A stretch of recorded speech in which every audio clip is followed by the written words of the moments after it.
১,৯৭,০০,০০০ টাকা ব্যয় করে বামুটিয়া ব্লকের অন্তর্গত আগরতলা বামুটিয়া সড়কের এমসি টিলা এলাকায় একটি সাইডওয়াল নির্মাণের কাজ শুরু হয়েছে।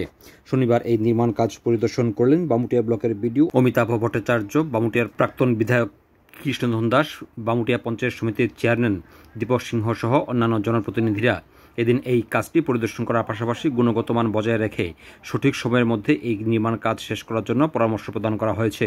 উল্লেখ্য, পশ্চিম ত্রিপুরা জেলা পরিষদের সভাধিপতি বলাই গোস্বামী এই এলাকা থেকে নির্বাচিত হয়েছিলেন। তিনি নির্বাচিত হওয়ার পর এই কাজটি করার জন্য উদ্যোগ গ্রহণ করেন, কিন্তু সম্প্রতি তিনি প্রয়াত হয়েছেন। এর মধ্যে এই কাজটি শুরু হয়েছে। এই সাইডওয়ালটি নির্মাণ হলে বামুটিয়া এলাকার যে সমস্ত মানুষ এই সড়ক দিয়ে যাতায়াত করেন, বিশেষ করে বর্ষা মৌসুমে তাদের একটি বিরাট সমস্যার হাত থেকে রক্ষা পাওয়া হবে বলে অভিমত ব্যক্ত করলেন বামুটিয়ার প্রাক্তন বিধায়ক কৃষ্ণধন দাস। প্রায় ১,৯৭,০০,০০০ টাকার বাজেটে এই কাজটা হচ্ছে। আগে আমি ছোটোবেলায় দেখেছি এইখানে একটা কালভার্ট ছিল, এখানে জল চলার সুব্যবস্থা ছিল। বিগত দিনের ধারাবাহিকভাবে ২৫ বছর থাকাকালীন সরকার ব্যক্তির স্বার্থ রক্ষা করতে গিয়ে এইখানের এই কালভার্টটা এখান থেকে প্রায় ২০০ মিটার উত্তর দিকে সরিয়ে দেওয়ার কারণে ভদ্রপল্লী নামে যে পাড়াটা, এখানে প্রায় ৩০-৩৫ পরিবারের বসবাস। বর্ষা আসলে বিগত ১০-১২ বছর যাবৎ বছরে ৩-৪ দিন জলমগ্ন অবস্থা থাকতো।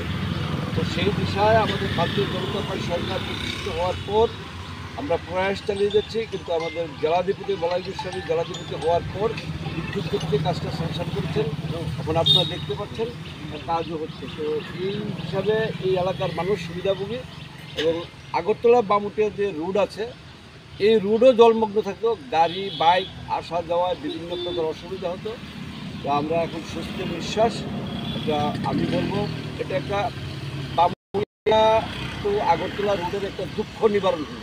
এটা পুরা রোডের একটা দুঃখ ছিল, এবং দুই জায়গায় যেই জায়গায় কালভার্ট ছিল এই কালভার্টটা ওইরকম ব্যবস্থাপনা বিগত দিনে সরকাররা বানিয়েছেন। গাড়ি যাওয়ার ফলে ধীরে ধীরে কালভার্ট পর্যন্ত ঢুকে যায় মাটির নিচে। এটা আপনারা যারা আছেন স্থানীয় সবাই প্রত্যক্ষদর্শী, এলাকার মানুষ খুব খুশি এত তড়িৎ গতিতে কাজটা হওয়ার জন্য।